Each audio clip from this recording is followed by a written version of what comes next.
Welcome back to the program, The Lunch Break. KDUS AM 1060, 480-864-1060 is the phone number for you to join us here. Got you till 1 o'clock. If you haven't already, download the KDUS AM 1060 app. You can listen there to the program, to all of the shows here on the station. You can take us with you on the go. If you also are logged in and registered while you are listening, you have a chance to win rewards. So a lot of good stuff coming, not just the end of 2024 here, but also into 2025. So you're going to want to have downloaded the KDUS app today. Make sure you register, you log in, and you listen there. Because if you're already listening to the station, you might as well have an opportunity to win stuff in the process. So make sure you download the KDUS 1060 app today to be able to get in on that action. Last week, we spent a large portion of our week talking about the potential returns of Jonah Williams and Darius Robinson to the Arizona Cardinals. In the case of Jonah Williams, it would be a return to the starting lineup after going out in week 1 against Buffalo. And in the case of Darius Robinson, it would be making his long-awaited NFL debut after getting hurt in the preseason and having missed all the way up until this point, right? Those are the two conversations that we were having last week. And when it came to Jonah Williams, the other conversation was, does it make sense to put him back into the starting line? Does it make sense to upset the apple cart? Does it make sense to rock the boat? Your offensive line had been cruising. I know you had a 35-year-old journeyman there at right tackle. You signed Jonah Williams to be the starting right tackle, but things had been moving pretty well. You had won 4 in a row. Your offense hadn't given up a ton of pressure. You were gaining ground in the running game. Why would you upset the chemistry? We said that if Jonathan Gannon was going to do that, he had to feel really good about the way his room would respond to that. He made the decision. We got into that yesterday here on the show.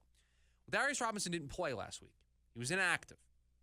Now, every week since they brought Darius Robinson off of injured reserve, and every week that we have been doing this dance of will he or won't he, paying attention to what he does at practice and in the available portion that the media is able to see. What's he doing? What's he up to? What are the coaches saying? What does the injury report look like, right?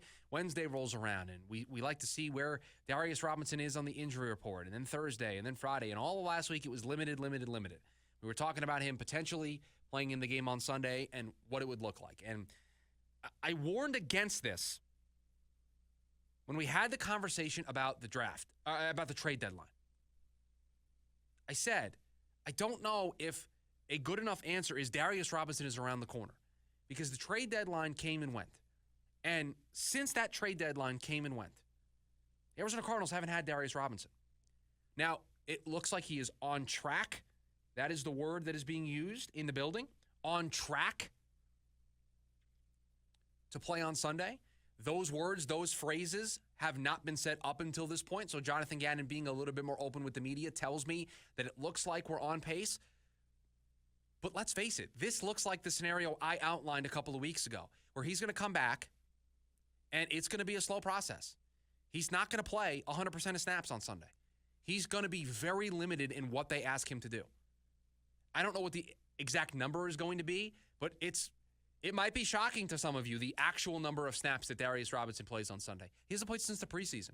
Hasn't played serious competitive football since around this time last year. Did a lot of offseason work in training camp, preseason. It's a glorified scrimmage, basically. Hasn't played real, meaningful, competitive football in almost a year, give or take. What's he going to play? 25, 30 snaps? That might be on the high end. So then another week is going to go by with Darius Robinson not really being the impactful player that the Cardinals thought they were getting with the number 1 overall pick. So it will be 12 games gone this season without the impactfulness. This is why we felt so strongly about making a move at the deadline. You couldn't guarantee me that Darius Robinson was going to be able to be an impactful player. Because now, if he only plays 15 to 30 snaps, he might be impactful with those 15 to 30, and that's a boost to this defensive line, but not the impact that an Azeez Ojulari would have made, who, by the way, what are the Giants doing? They decide not to trade the guy. He gets hurt. Looks like he's now going to miss the remainder of the season. Like, what are we doing? That was a tailor-made deal that the Giants could have done at the end of the year or at the trade deadline because he's a free agent at the end of the year. Don't understand what they're doing. A lot of question marks about what's going on in New York. But Monty Ossenfort and the Cardinals decided not to do that. They decided that was not going to be the approach that they would take.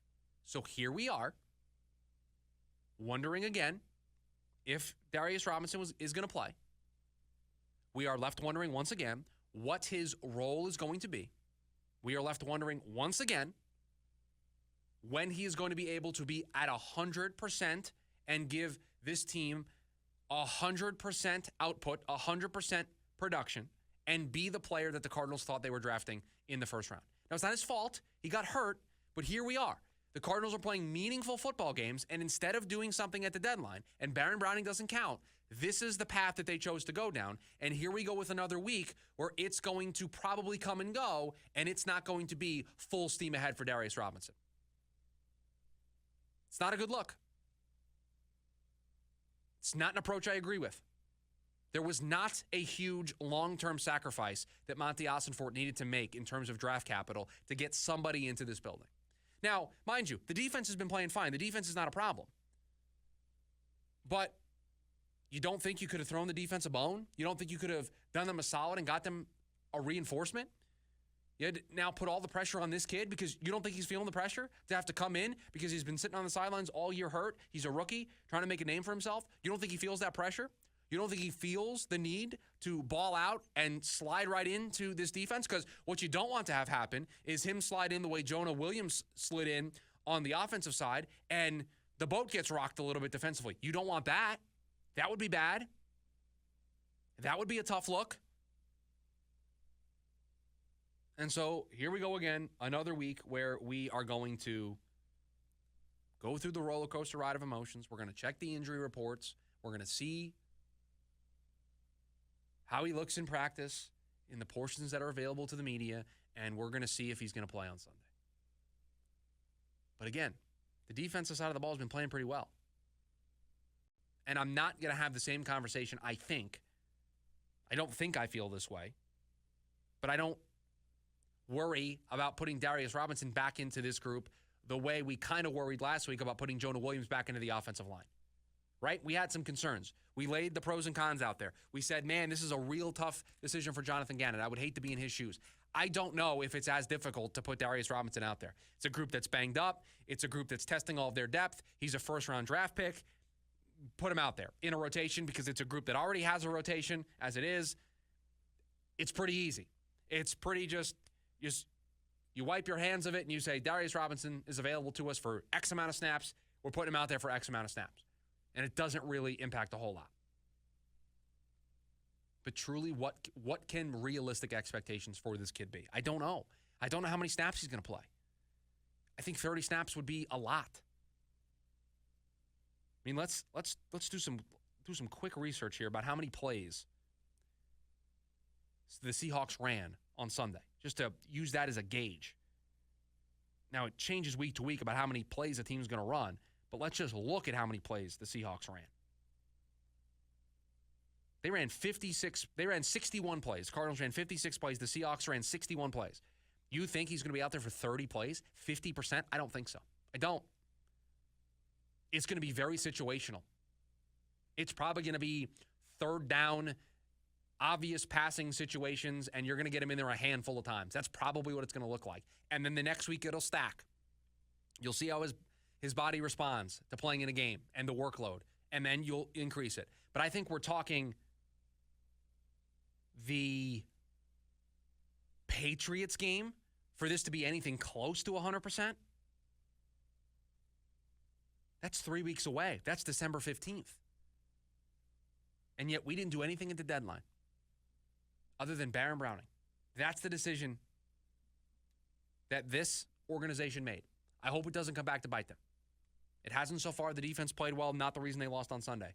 But you've got 6 games to go. 3 against the division. Teams that are going to play hard. The Vikings are going to play hard.